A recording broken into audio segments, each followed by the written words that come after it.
Okay, in this video I'd like to walk through the extra practice assignment that I released for physics this week. I know a lot of you are going to be out of town and working remotely, so this is that extra set that I said you can complete on top of the homework assignments.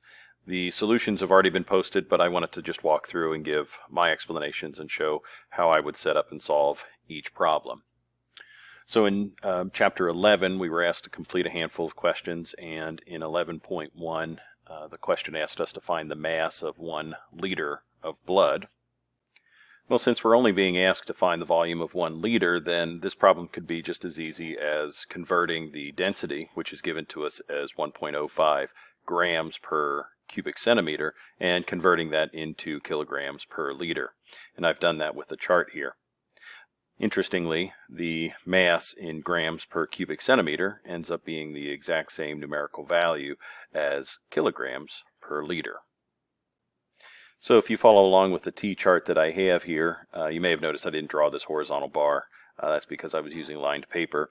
But I started with 1.05 grams per centimeter cubed. The first step was to convert cubic centimeters into liters, and then convert grams into kilograms. And so I set up the conversion chart that way.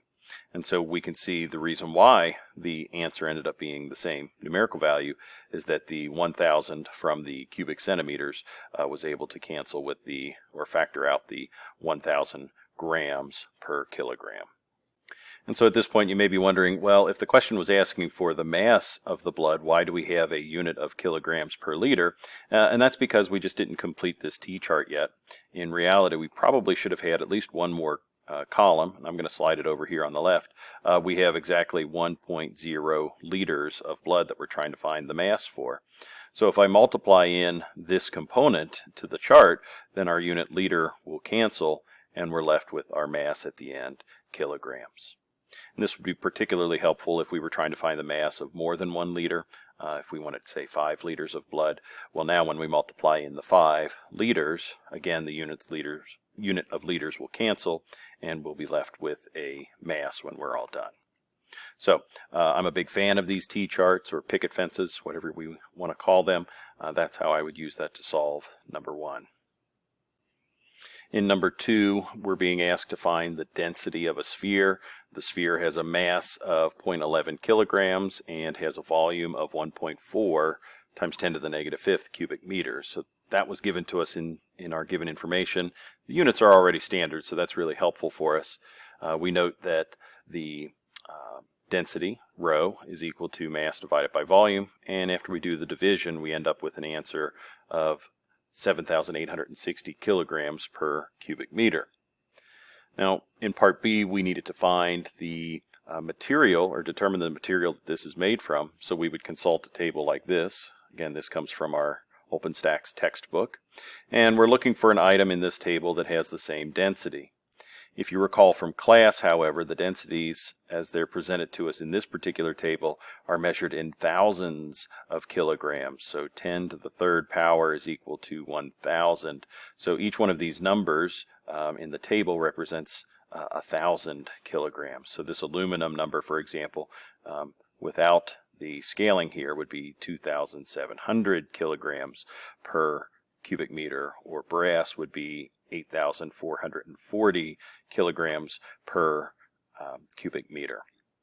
So with that in mind, this 7,860 on the table is going to look like a 7.86 or something very close to that. And to me it looks like, let's see here, I'm not looking in the liquids or gases column because I don't usually run into anything this dense there. Let's go with iron or steel. I know ours computed to be about 7.9, but that appears to be the closest number that we see in this particular table, and that's the answer that I would report. So the third problem from this extra set is actually labeled question 11.01, and it asks if we have a tank of water that shows water sloshed up to the higher side and then it comes to rest, explain what happens and why what happens to this water when it comes to rest and why it does so.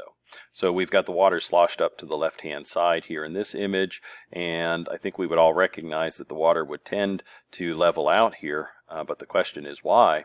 And it really comes down to this notion of pressure. If we recall from our conversations in class, pressure is the result of the mass of, or I should say the weight force of the fluid over top of a particular point. And if we look at this drawing here, the weight of the fluid above this first point on the left, and compare that to the weight of the fluid on the right, well, the one on the left is much higher than the one on the right, and if we know anything, we recognize that objects tend to travel from a high pressure zone to a low pressure zone. And so while this fluid in this container has a higher pressure on the left than on the right, the fluid that is stacked, if you will, over here on the left side tends to migrate to the right, and it'll eventually level off.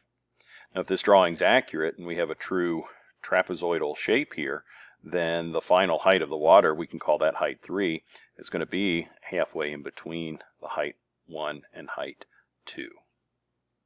And if you think about it too, if there's, say, a sideways force that makes this water slosh, it doesn't always, seem to shift nice and neatly like this in a trapezoidal or triangular shape. And oftentimes you'll see a wave that kind of gets formed as the water pushes itself and slams into this side of the wall. So you might see this shape, but effectively the same situation occurs. We have much higher pressure on the left than on the right, and the water would like to flatten or level itself off somewhere in between in order to make sure that all the pressure within this vessel at any given point is the same. And the last example that I'll talk about in this video is the last question on the first page. It asks us to estimate the net force exerted on your eardrum when you are in a swimming pool that's 5 meters deep. Well, let's kind of remind ourselves here that the net force is equal to the sum of all forces. And in this case, when we're in a swimming pool, we're going to kind of, or when we're thinking about the pressure on our eardrum, that's going to be the result of a force applying on the eardrum. Your eardrum has an outward force. It's pressurized, it's a sealed system, so it's going to be pushing out when you're underwater, and the water itself is going to be pressing inward. And so the net force is the sum of all of those forces. And if we recall that pressure is simply the division of force over some area, force by itself is going to be some pressure times an area. So we might extend this definition to say that the pressure on the outside and the pressure on the inside can both be multiplied by area. Now, one thing that I failed to consider here, or failed to note, is the directionality associated with the forces here. I'm going to draw just a crude ear. So this is a person's ear, let's say. I'm going to say that the outward force, and this is the person's head, of course, the outward force from inside the eardrum is pointing in one direction, and the inward force from the pressure of the water is pointing in the other. And so these forces are operating in opposite directions. So I'm going to make a modification to this equation for just a second. I'm going to say that the outside forces and the inside forces, while they're being summed together, we're going to note that that inward force is pointing in the opposite direction as the outward one. And we'll just label pressure out minus pressure in times area would represent the net force acting on the ear. And then from here we might note that the pressure on the outside minus the pressure on the inside times area is where we're going to next. And the pressure on the inside is effectively our pressure at depth. And so we'll recall this formula here. The pressure at any depth is equal to the initial pressure plus the rho GH. And in this case, the rho GH is the water, 5 meters of water, and the P1 is the atmosphere above that water. So coming back to this, the inward pressure is going to be, we'll call this, let's say, pressure of the atmosphere and the pressure of the water. And hopefully what you recognize or recall from the very start of this conversation is that the pressure outward on your eardrum, from your eardrum, is equivalent to the pressure of the atmosphere before we went for that dive. So this outward pressure and this pressure end up canceling, and we're ultimately left with the negative pressure from the water only times the area in which it applies, and so we've got rho GH times A. Now in this orientation the answer would come out to be negative, although in the work that I've shown over here on the right, I just allow the values to be positive, and we're effectively just looking at the magnitude of the force.